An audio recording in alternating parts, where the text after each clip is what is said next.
Hello guys, I hope you all are having a great day. My name is Amaros and today we'll be looking at the best budget PCs, which is also our new series. So in today's video we are going to be looking at the best budget PC under $600. So without any further ado, let's get straight into the video.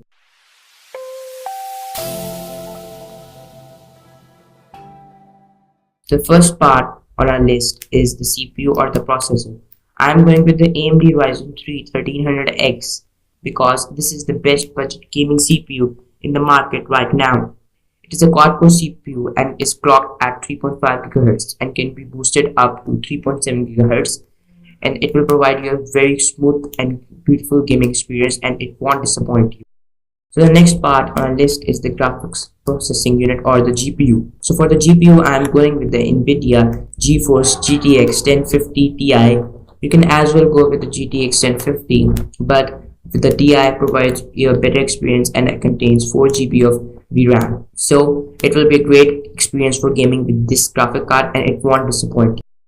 So the next part on our list is the motherboard. For the motherboard, I'm going with the MSI ProVDH 350B B350M. So this motherboard provides you a future-proof experience. It also provides overclocking for your CPU, and overall this contains 4 RAM slots, 1 PCI Express slot for your graphics card, and it also gives you a beautiful experience. And it also comes in 2 variants, which is the black color and the black and red color, and it costs about $70 to $80. So the next one is the most expensive one according to its size, which is the RAM. As you know, RAM prices are going furious these days. So for the RAM, I'm going to choose Crucial Ballistics 8GB DDR4 RAM, which has a speed of about 24 MHz. This RAM is really good and provides you a really great experience. But if you want to go with a bit cheaper one, you can also pick up the Kingston Fury X. Hyper Fury X, or I think it's only the Fury X, but by my choice I would go with the Crucial Ballistics RAM, as it is really good and also comes in 2 variants, which is one is clocked at 2400 megahertz I meant to say, and the other one is about I think so 2660 megahertz. So it provides you a very smooth and great feature for multitasking. So for the storage, I am going to be picking up the WD Black Cavity 1TB. It will provide you enough space here for your games, movies and other stuff that you need to add in your computer. So this is the the most common and standard hard drive that you can buy right now, and it also only costs about 45 to 50. So coming to the really important part, which is the power supply. So for the power supply, I have chosen the EVGA 430 watt power supply, which is 80 plus efficient rated. It will give you enough power for all these processors, as this whole setup is only going to take about 250 to 350 watts even under high pressure. So the other watts can be saved for future use. Or you can also buy the EVGA 500 watt power supply if you want more future-proof experience, but this won't disappoint you as it has enough juice to keep the whole system and setup running.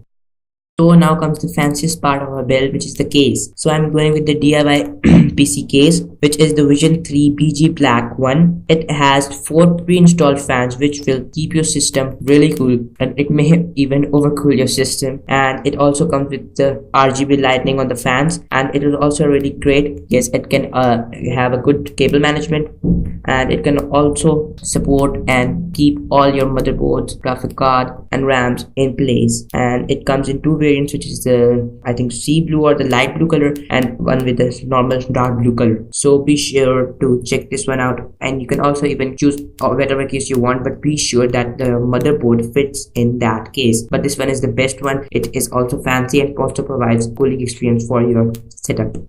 So this rounds up our budget, and I have not included the keyboard and the mouse because it was just the PC build. So I suppose that you have the keyboard and the mouse and also the monitor already with you, but I can add the monitor. I have 3 choices for the monitor if you don't have one. They are in budget and also provides you a great experience. The first one is the ViewSonic VA2261H9 22-inch monitor. The only downside to this one is that this does not have an HDMI cable, but the response is very fast with 5 ms and also provides you a smooth and crystal clear experience. And the second one is the ViewSonic VX2457 in HD 24-inch Full HD display. It also provides you a beautiful experience, and also comes with an HDMI port, a VGA port, and a DVI port. So you can put it in any cable, and also provides you great crystal clear experience, and it is by the way in LED, so it won't disappoint you and provide you great viewing angles with great saturation and hue. So this rounds up today's video. I hope you all have had a great time watching this video, and be sure to give it a thumbs up if you really like the video, and if you love the video, be sure to subscribe. So thanks for watching, guys. See you in the next one. Bye bye.